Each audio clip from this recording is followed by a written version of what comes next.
Here we go. All right. All right. Here we go. Ladies and gentlemen, welcome to the DJ Greg podcast.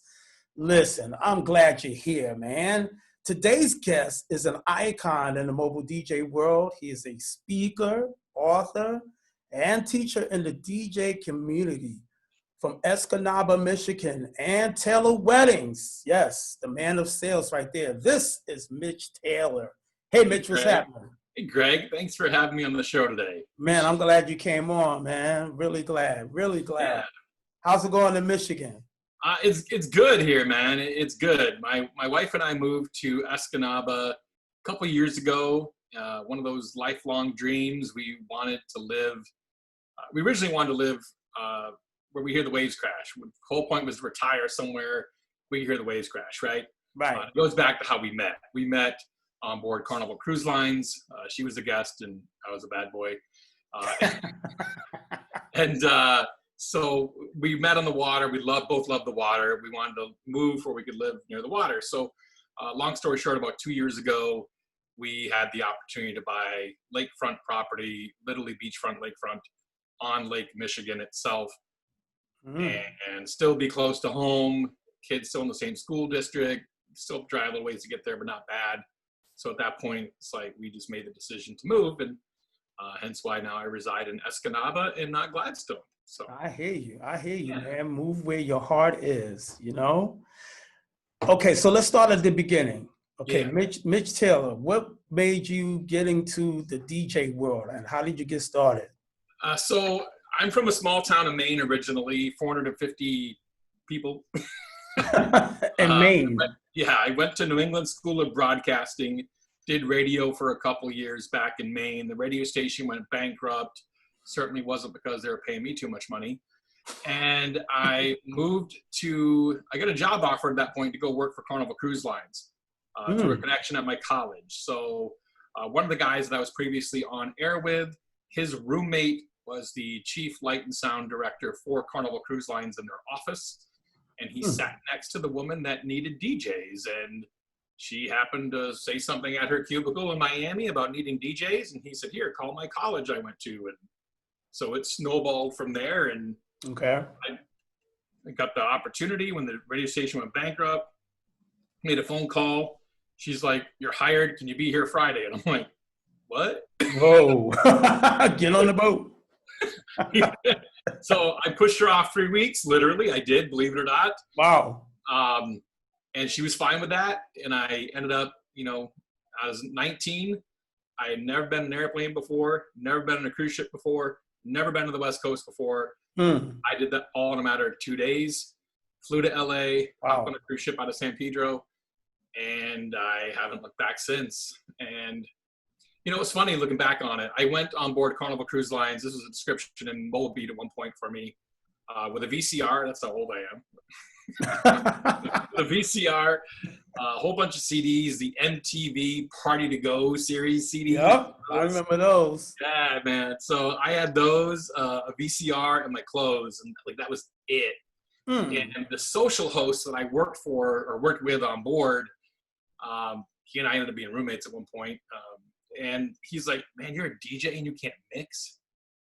So I had to teach myself how to mix. Except with Carnival on the West Coast out of Los Angeles in 1995, I'm really dating myself now. You had one Technics 1200 turntable that worked over here in the DJ booth. Okay. And you had Denon 2000F, remember those CD players back in the day? Just the pitch, but there was no master tempo or pitch lock. It just went up 8 or -8. That's what you had. That's what you had. And a Carver tape deck, like cassette tape deck. And so I've been that DJ even before I got on Carnival. We would go out the back door of the high school gym and queue up a cassette in our car and bring it in and hit play. I mean, I worked with reel-to-reels and radio. Like, I've spun on vinyl. Like, I'm that old. So, don't throw me on vinyl right now. I could not work on vinyl. Have I? Yes. So. Right on. So, okay, and I'm right up there with you, man. Starting out on vinyl and teaching yourself how to mix and get all that. How was when you finally got it? What was like the aha moment when you finally got it? I think one of the ahas to me, my first mix ever, if I remember correctly, was "Here Comes the Hot Stepper, Aini Kamosi, into Montel Jordan, This Is How We Do It." Okay. That was the first mix I did. So that kind of dates you in regards to what timing was, 94-ish, 95-ish, right? Right. In the ballpark out of Los Angeles. But for me, it always was the energy of the crowd. That response.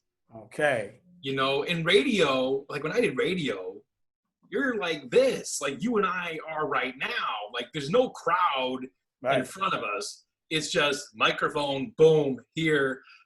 Good afternoon. It's 11:47 at WWFX Fox, 104.7 or whatever, the call letters are, right? You're just rambling off call letters and times and back selling and front selling, and you're not interacting with a crowd. And when you hit play and that crowd goes, woo! That is just, it's like crack, man. It's just addicting, and it's just like, man, I want that. Right. Attention. It's just not even the attention so much on me. It's that I'm making someone else. I have the power to cause a guttural reaction in someone else, and a positive guttural reaction. Right. And that to me is the difference. Yeah. Radio, you don't get that because you don't know you could have one person listening or 1,500 people listening. You don't know, 15,000, whatever. Right. So it's different medium in that regard. Absolutely, because when you out in front of that crowd, man, you want to rock it.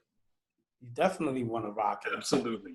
All right. So from the cruise ship, I'm assuming that took you into the DJ world of weddings? Yeah. So I went from there. I was working on Carnival Cruise Lines. I met my wife on board ship, as I said earlier, on a cruise out of Miami. So I worked out of Los Angeles and then Miami. I did Miami gig for about 9 months. Met my wife on board ship. We had a long distance relationship for about 6 months. And I decided to pursue that. I had actually a promotion to that point in time. I could have gone and been the assistant cruise director on board the Carnival Fascination out of San Juan, or I could pursue my love life. I had a choice to make in the summer of '96. Wow. And so I chose the love life and haven't looked back. And so I moved to Metro Detroit. We did weddings and private parties and clubs in Metro Detroit for 7 years. And I had 2 opportunities to choose different companies to work for in Metro Detroit. I chose the one I chose initially, and I was only at that one for 11 months. But I chose that one initially because they had bars as well. Okay. And I was more used to the bar club scene than I was the wedding scene. Because at first I'm like, I don't want to do weddings, It wasn't my gig. Like I didn't think about it. I'm a jock. Like I spin in the club. Like that's what I do, Right. But the more I got involved in weddings, I ended up going to a different company in Metro Detroit, rising through their ranks. Literally the owner saw me perform and, after my first event with him, he's like, you need a raise. You're good. Wow. So they bumped me to, I don't know, it was $20 an hour or something back then. I don't remember. And so they bumped me in pay, and I became their guy, basically, their lead sales guy, and running the office and music director and, sales and everything except for the financials, essentially, and running the show there. And we grew that company from 3 systems to 6 systems in the end of the 90s. So that's kind of where we ended up. So, and then my wife and I had our firstborn in 2002. We moved up to the Upper Peninsula of Michigan to raise our family. And that's when I started Tailored Entertainment. And then Tailored Entertainment lasted until 2007.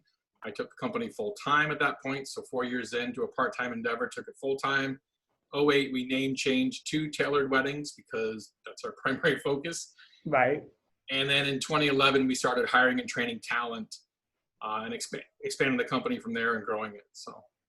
Wow. I mean, what was that, like, deciding factor? Like, okay, yeah, we're going to do this full time. Like, I mean, did you have another job at the time and you just I said, did you like it? Did you hate it? Yeah, so I actually did car sales when I first moved up here. I needed a Okay. job. I didn't have anything else for a job. I needed a job. And so the guy took a chance on me, ironically enough, because he was a former DJ. And he thought those skills could transfer over, you know. And so he took a chance on me. I did car sales for a couple years. I did a travel agent gig for a year, left car sales, went to a travel agent gig for a year because, you know, I used to work on Carnival Cruise Lines. So you name an island in the Caribbean, I've been there at least once. Right. There you go. You know, I love travel. I love travel. Obviously, Right not on. traveling too much during COVID right now. But Yeah, we all stand still. it is what it is. This is the longest time I've gone without being on a plane in quite some time. So let's see. Then I went back to the dealership and I was the finance manager. And the issue of what drove me, I've actually spoke about this in a seminar before. I can't remember what seminar it was I gave, but I have spoke on this before. Okay. I think it was reinventing yourself in today's economy is the one I spoke on this about. And that was the dealer principal I was working for. There was a trust issue. I was going to bat for a customer of the dealership on an extended service plan. Okay. The dealer principal was pushing the one that made him the most money versus what I felt was going to be in the best interest of the customer. We had a disagreement. And at that point, I felt like he couldn't trust me anymore. So I said, if you can't trust me, I can't work for you. And I put in my 2 weeks. And I vividly remember this, it was September 15th of 2007. I did a wedding for Lindsay and Clay Stearns. They are still Facebook friends of mine. Wow. And it's beautiful to see their family grow up, and they've got kids of their own. And Lindsay and I have interacted on several occasions with business things here locally as well. Okay. And yeah, so it's been full-time endeavor ever since September 15th of 2007, man. Wow, man, that's heavy right there. 13 years. 13 years. That's up, right? I'm still in business. Hey, that's Even during COVID. That's it. You know, and speaking of COVID, you know, it hit us all hard. Yeah. You know what I mean? And, you know, what are some of the things that you have done, I should say, to stay afloat? Like, you know, I'm still a DJ. I still need to do something in this field. So the biggest thing I think entrepreneurs can do, especially those in the events industry, is to get a strong handle on your finances. And here's what I mean by that. I'm a big believer in Dave Ramsey, Financial Peace University has been great for my wife and I. Okay. And also a big believer in Profit First. Profit First is like the business version of Dave Ramsey's principles. And it's taught by a guy named Mike McAllowitz. And I've had the pleasure of speaking on the same stage as Mike McAllowitz, of introducing him at conferences before. And Profit First, essentially, I'm giving a plug here for Mike, and my Profit First coach was Jason Spencer, who has spoke at Mobile Beat before in the past on this topic. And Jason was a Profit First coach under Mike as well.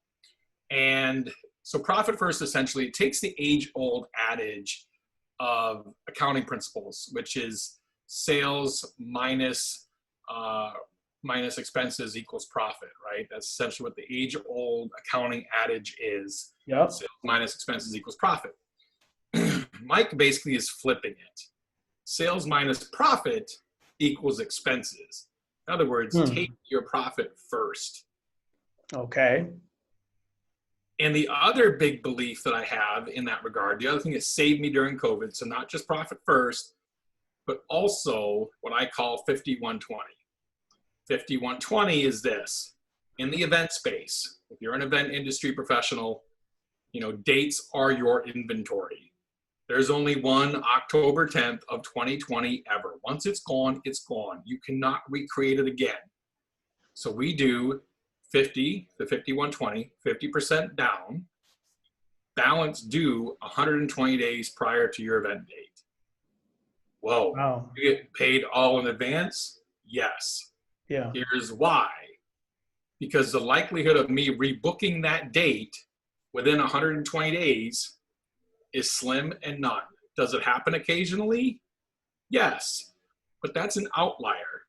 You need to run your own numbers though. What do your numbers say? Do your numbers show that your leads dry up 90 days prior? Do your leads dry up 60 days prior?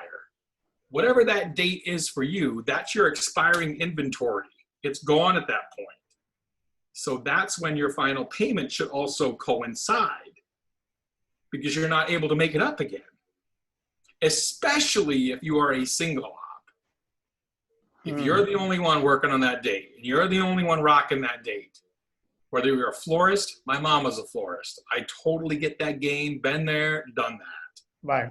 A designer, a planner, a cake baker, doesn't matter. If you're a one thing shop, that's, I can't stress enough, especially to save yourself during these times. So when COVID hit, March, Yep. Logistically, I mean, I did my last event February 29th personally. Okay. We had one other event after that, and then it was pretty much just, faucet shut off, Yep. done. Everybody dry up. Yep. So at that point, I was already paid in full, mostly, mind you, up to like July. Wow. So that was a huge. So if you don't have a business emergency fund, a la Dave Ramsey, you're not taking your profit first, and you're not doing something like 5120, you're probably in dire straits at that point in time, and it's not looking good, right? Because you have to perform or serve the date to get the paycheck. That's right. Again, it's about managing your money is what I would advise anyone, and especially during a time like this. Yeah, because nobody saw this coming. And then like all of a sudden, you look up and it's like, man, I am dry. So you got to be pretty inventive, and, you got to come up with some ideas and, try to plan for it, and yeah. The vast majority of industry event professionals don't do that. Like in my conversations, and I've done a couple small presentations on Profit First, or I actually included it, a brief part of it in a seminar I gave at the Disc Jockey News Photo Booth Expo show, MTV show in February in Vegas as well, right before I did my last event. We talked about it briefly, and it was one of the things I presented on, and literally 2 weeks later. Yeah, then 2 weeks later, then it's like, here it comes. It's like, oh, my good goodness. idea. Man. Glad I've been doing this for 3 years. Running this. That's quite the concept, man. I'm glad you mentioned it right here on the podcast. You definitely want to hit that. Profit First. Mike Michalowicz. If you look up Michalowicz, is Michalowicz's last name, but written a lot of great books. Toilet Paper Entrepreneur is his first one that I read. Then he had Pumpkin Plan. Then he had Profit First, and he's had several others since then. I forget off the top of my head all of them, but yeah. Awesome. So now that you know that you profited first, yeah. So that means that you had some time during COVID to get some good snacks. What were those snacks that you were eating during COVID? Oh man. I always make a joke to people when I'm doing a meeting or whatever, and I tell them, it's like, I want to make sure everything's set to go for you, and we would do a great job for your wedding because we want to get referrals from your wedding, and if we don't do a great job for you, we don't eat, and I like to eat. Snacks during COVID, man. I'll tell you, not a snack per se. Yeah. But this is a snack for your mind. Okay. The biggest thing that my family implemented during COVID that I think was a huge benefit for us is I have a teenage son and a teenage daughter. So my son is 17. Daughter's going to be 14 here. My son will turn 18 in November. We actually did a rotating dinner schedule. So we got the kids used to be able to, my daughter's an amazing cook. Oh my gosh. Oh, wow. she makes homemade pasta. What? Homemade pasta. Man, bring her up here, man. What? From scratch. From scratch? At 13. Oh, that's badass. I just like, she's all in. She's a great cook. Wow. But I want to get my son in that same practice. I'm like, dude, you're going to be out of the house here in like a few months. You know what I mean? Like, you need to like, you know how to make something besides ice cubes. You know, I make a mean ice cube, by the way. I hear you, man. I got to call the fire department before I cook. You know what I'm saying? So it's not going to happen. So anyway, yeah, that's so we kind of rotate dinner schedules so everyone gets a turn to cook. So it's not all on my wife's and my shoulders to try to pull together dinner. And we just do a rotation. And it's been great to see the kids like come up with their own ideas and what they want to make for food and, you know, all of that. So that's kind of the snack, you know, we did during COVID was we flipped up mealtime and we made it a responsibility and a rotating schedule. So that's cool. Normal snacks, man, I love me some Jack's Special salsa from Garden Fresh Salsa. I'm a fan of that salsa. Okay. Their chips are amazing too. Yeah, I guess that's about it. I'm not a hardcore like specific kind of thing. Yeah. I'm from Maine originally, so I love Maine lobster when I can get it, but that's very, very few and far between. Yeah, that's gotta be once a year, maybe. That's gotta be good, man. There's gotta be a lot of good fish in Maine. Lobster is it's weird. Like being from there, I can tell if it's Maine lobster or not. Believe it or not, I can tell you if it's a true Maine lobster or not. But yeah, wow. I'm a fan. Right on. Hey, what about binge watching though? Did you binge watch any like Netflix shows? Oh, Ozark, man. Ozark, yep. Wife and I get into Ozark, like, and of course we watch Tiger King. You know what I mean? I think everybody watched Tiger King. You know, everybody. And yes, Carol Baskin killed her husband. Yeah. Watch out for her. He was asking for a basket. That's what but yeah, we binge watched Ozark is what we did basically. So. Right on. I did skip over one question though, because when you did go all the way in full time and got, Taylor Weddings established, what were some of the earlier mistakes that you made and how did you overcome those? I don't know if I made a lot of early mistakes. I already had some gear that I bought and met to Detroit that I brought up here with me. But really the mindset from 03 to 05, I was just kind of going through the motions and just doing what I did in Met to Detroit, which was great. The company I worked for did things really, really well. So don't get me wrong. Okay. In fact, there's a guy that I have as a mentor up here. He ended up being my best friend up here. I first, did my research on the area before I moved up here.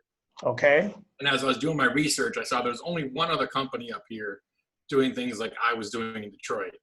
And so I called him up from the freeway, and I'm traveling on Met to Detroit on 696 or whatever. Mm-hmm. I said, hey, my name's Mitch Taylor. I'm a DJ in Detroit. I'm moving to the UP. We could be friends or we could be enemies. What do you want to be? And I literally was that kind of blunt with him, right? Wow. Which was funny. I look back on it and I'm like, wow, that was kind of ballsy, Yeah. But we ended up being best friends because that's exactly who he is. He's a pull no punches kind of guy too. Okay. So we met, we talked. He ended up being my agent for a short time. So there wasn't really a mistake there because he helped me get grounded to get my feet wet in the market and get me some events. Cool. Well, I built my reputation and we ended up being business partners later. I bought him out of the business later, so there was a lot of good things that came from that. But really it was a moment in, 2005, 2006, somewhere in that ballpark where I was like, this is getting kind of old. Mm-hmm. And I was tired of doing the same old. And I was just like, there's got to be something else. Right.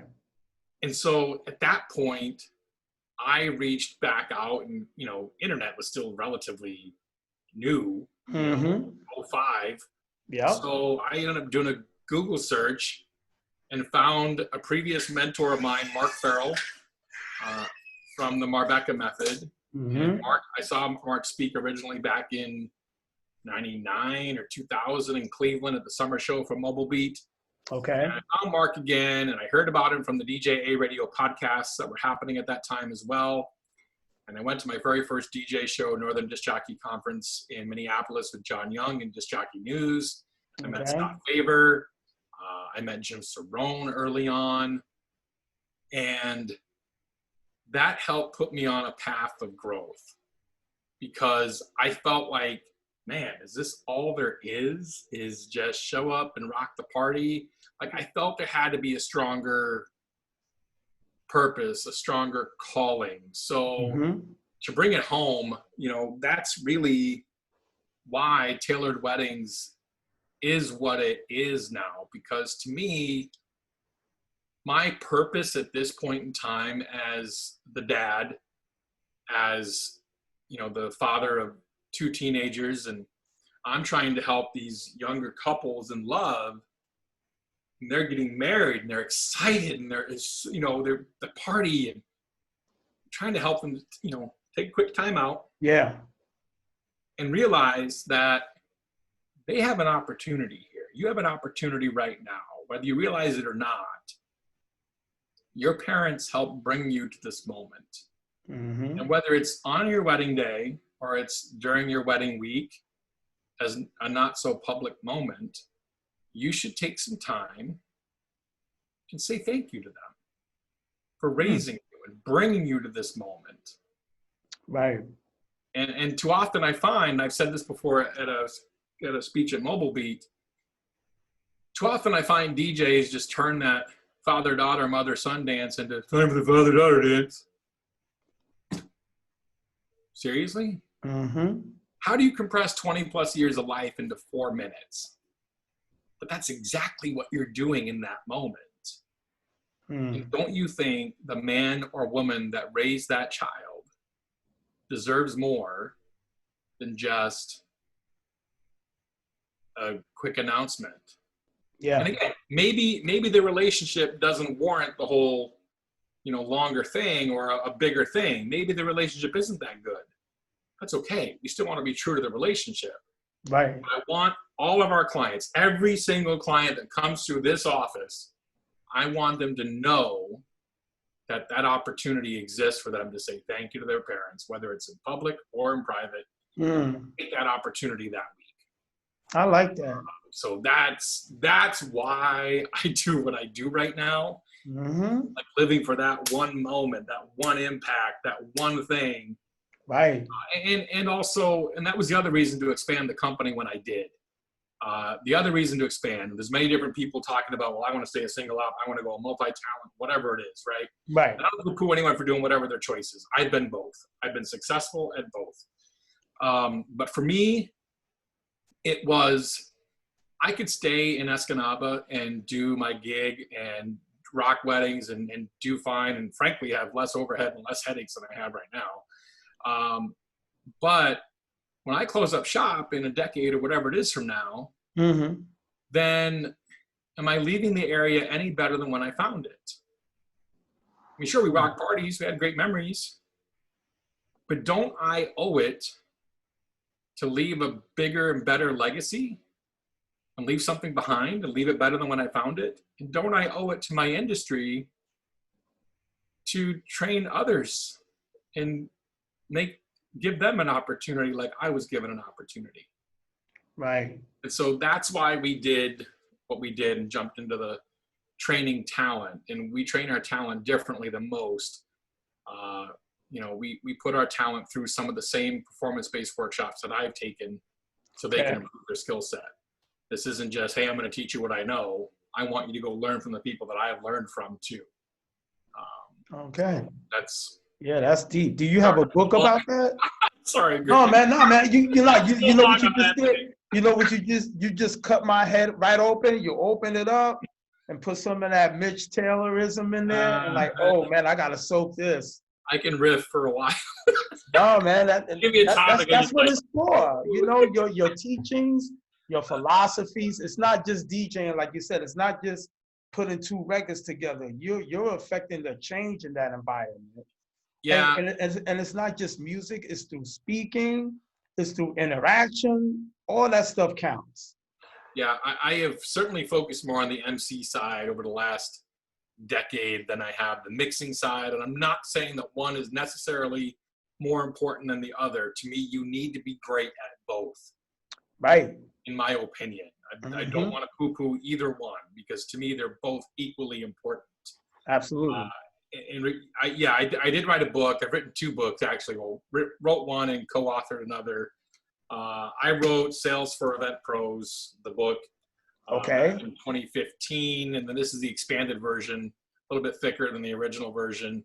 And I created an acronym, essentially, for sales, because I find a lot of event pros, they get stuck in sales. They don't know what to ask, and they feel maybe a little more introverted, and they're not really sure. So the 5-step process I teach in workshop and in online trainings is search, approach, learn, explain, solve.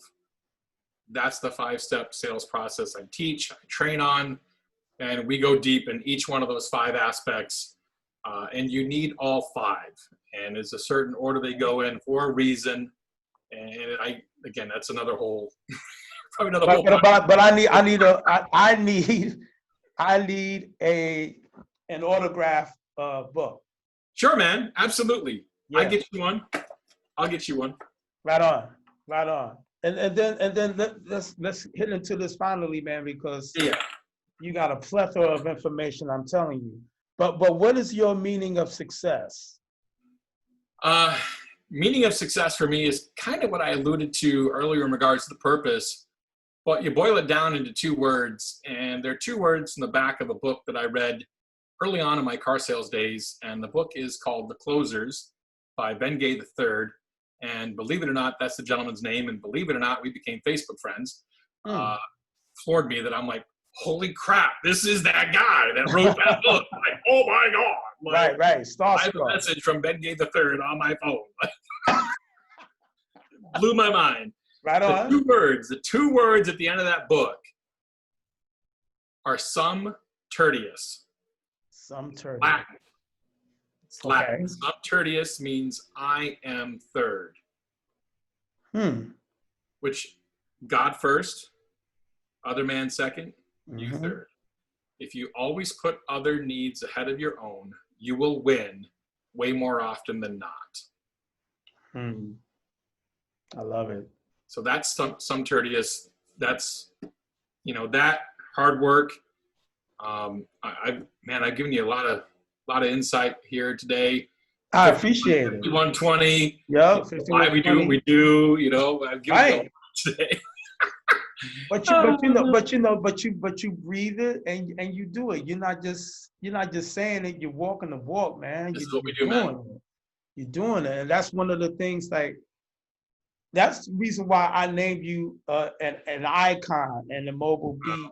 It's important. Like you, Jason Jani, Mark Farrell, Bill Herman. You guys are like icons in this DJ world, man, and that deserves recognition, to let people know, like, look, you're not just getting a guy that's going to stand behind the table and play music. He is going to affect that room. Thank you. I appreciate that. I'm just a guy in Central Michigan who rock parties and do what I can, and try to always, do the right thing when I can. So right on, Mitch. Yeah. That's what counts, man. I want to thank you for being on the show. Thank you, Greg. And the insight and the future autograph books are coming my way. You got it. You let me know how much I gotta pay you. You don't got to worry about paying nothing. I'll just send you a book. Oh man, you're a sweetheart, man. Thanks a lot, man. Appreciate it.